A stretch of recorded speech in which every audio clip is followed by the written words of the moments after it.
And today we just kind of wanted to talk about some fat and rendering fat.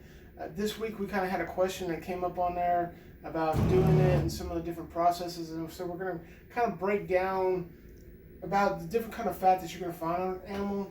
This fat all came off of a kuni. This is one of ours. It produced a lot of fat on the back, and this is the back end towards what would be the rear of the animal, and it's that back fat that comes off of there. It's going to be solid. As we move along the back and we get closer to the head, you will start to see some meat inside the fat. Now this fat right here can still be rendered and still be turned into lard, can still make hardening out of it. This other piece of fat we have right in here is actually from the inside. A little bit of your softer fat, and this is what comes on the inside of your carcass from the belly area where your organs and that type of stuff is. So that's why we have that out there. It can all be rendered, all made into lard, passed into shortening.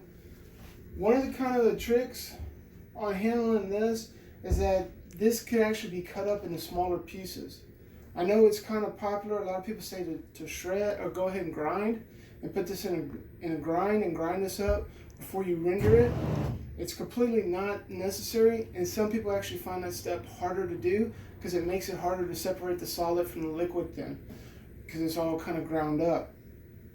So if it was difficult to go ahead and process this or render it down in a solid piece, just go ahead and cut it up into smaller pieces, and then after that you can just place it straight into a crock pot and give it some time. The liquid's going to start coming up. The solid piece is going to be there. You just strain the liquid out from the solid pieces, and then you allow the liquid to cool. And once we get done, this is pretty much your finished product. And that's going to be the lard that we're going to have here. And this has already been rendered down. We pretty much have. So now we have shortening, and this can be used to bake with biscuits, pie crust. It can also be used, you can melt this down, you can use it for frying.